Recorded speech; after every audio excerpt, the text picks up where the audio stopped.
outros não sabem nem fazer conta de somar, não conseguem, estão sempre errando na conta. Tudo isso ligado à questão de já termos experimentado estas coisas em outras vidas. Depois, a vida espírita. Como é a vida do lado de lá?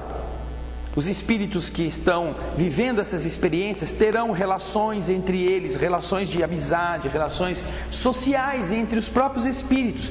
É um mundo como parecido com este que nós vivemos, mas que no mundo espiritual tem uma riqueza muito maior, como aliás você já viu no nosso programa sobre o nosso lar. Fizemos alguns programas atrás uma demonstração em forma de imagens, lá do Projeto Imagens, sobre a cidade espiritual, nosso lar, explicada pelo nosso querido Américo Sucena. Entre no nosso site, esse que você está vendo aqui embaixo, e você poderá acessar os programas lá na nossa página da internet, todos estes 56 programas sobre a doutrina espírita. E ali você encontrará o programa sobre o nosso lar, Alimento para a Alma, que falou sobre as relações da vida espírita. Retorno do espírito ao corpo. Como é que faz a união da alma com o corpo? Por que o aborto é tão prejudicial ao espírito? Por que é algo que faz mal à alma e ao encarnado quando ele o pratica dessa forma? Mas não porque é pecado, porque a pessoa vai para o inferno. Não, porque ele explica o sofrimento que causa, explica as consequências naturais, os efeitos. Se você toma gelado, muito gelado, você tem dor de garganta. Se você fuma desbragadamente, você é candidato a ter um câncer de pulmão. Se você bebe muito bebida alcoólica, você vai desajustar o seu fígado. São efeitos, não são punições, não são pecados, são consequências. Assim também na questão do aborto, na questão da eutanásia, a doutrina espírita explica quais são as consequências. Por isso que aconselha, é melhor que isso não aconteça, é melhor lutar para que se vençam estes obstáculos de uma outra forma. Por que nos esquecemos do passado? Por que quando renascemos não lembramos? Será que nos esquecemos? Será que não recordaremos nunca? Ou a doutrina espírita explica para você que você pode saber quem você foi sem precisar ficar recorrendo a videntes, a jogadores de sorte ou gente que diz isto mediante pagamento? Não precisa disso.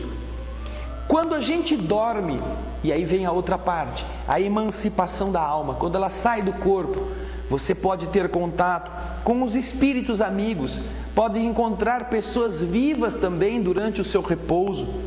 Você pode ter algumas situações estranhas no funcionamento do seu organismo, como a letargia, a catalepsia, aquela morte aparente, que muita gente já disse, o fulano foi enterrado vivo. Isso está no livro dos Espíritos, essa abordagem deste tema.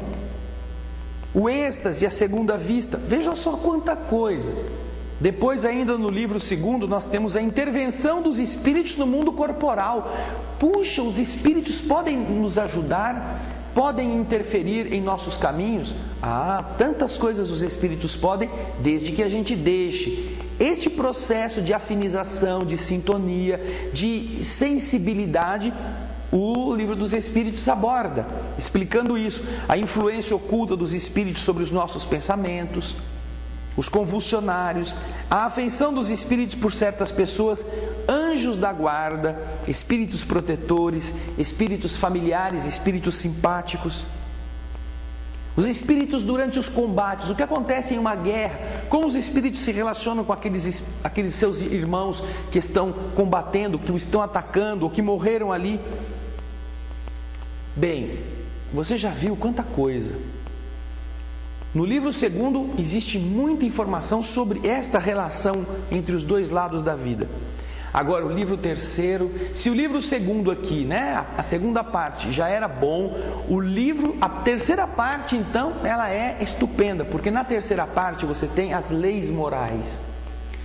Os espíritos estabelecem algumas explicações sobre como que os encarnados são organizados pela divindade através de leis.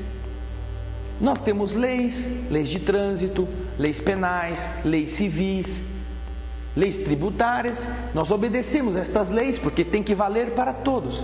Também no universo, o universo não é regido pela arbitrariedade.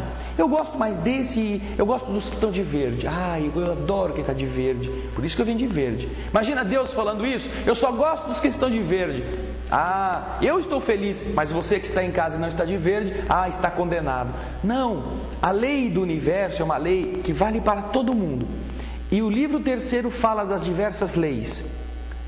Fala da lei de adoração, fala da lei do trabalho. Vejam só neste quadro quantas leis que você pode encontrar a explicação. A lei do trabalho: precisa trabalhar? Tem limite o trabalho? A necessidade de repousarmos está prevista na ordem cósmica.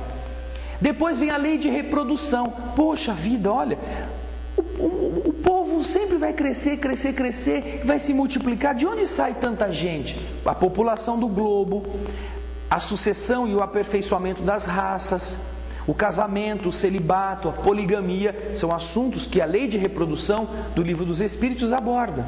E a lei de conservação? Instinto de conservação, meios de conservação. Veja só, neste quadro, na lei de conservação: gozo dos bens terrestres, privações voluntárias, necessário e supérfluo.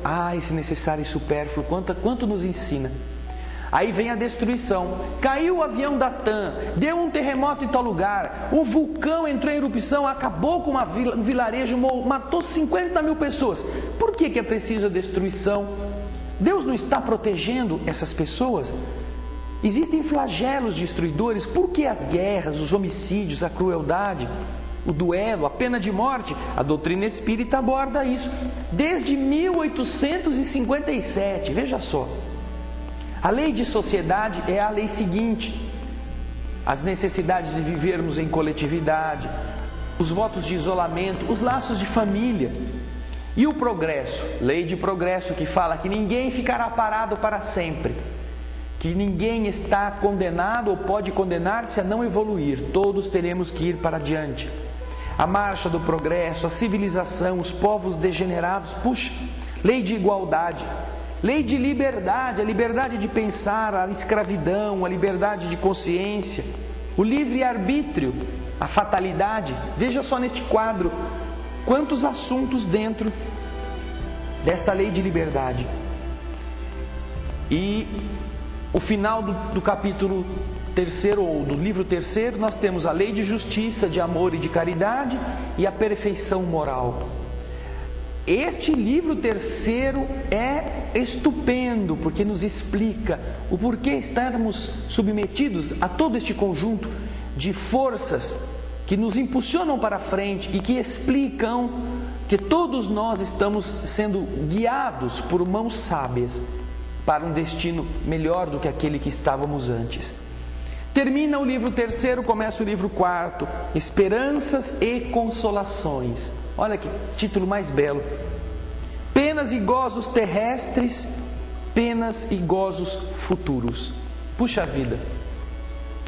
Livro dos Espíritos, que traz um conteúdo tão rico, mas tão rico, que nós nos surpreendemos a cada vez que o abrimos e lemos algumas das suas perguntas. Não é uma história, não é um romance, não é aquela coisa que a gente gosta de ler como uma revistinha, essas que a gente compra em banca. É um livro para você pensar. Se você gosta de aprofundar, se você está procurando respostas, Livro dos Espíritos nestes temas: de onde eu vim, o que eu estou fazendo na Terra, o que vai acontecer comigo depois que meu corpo morrer, para onde eu vou, tudo isto você encontra aqui. Por que as crianças nascem e são doentes desde o berço? E por que há malfeitores que, sendo malfeitores até o fim da vida, nunca ficam doentes? Como entender a justiça divina diante destas condições tão adversas ou contraditórias? Puxa, olha só, o Livro dos Espíritos, a primeira obra básica da doutrina espírita, à sua disposição. Se você tem curiosidade, procure nas casas que vendem obras espíritas, nas casas espíritas, nas livrarias, ou mesmo entrando na internet, em diversos sites, você encontrará referências ao Livro dos Espíritos.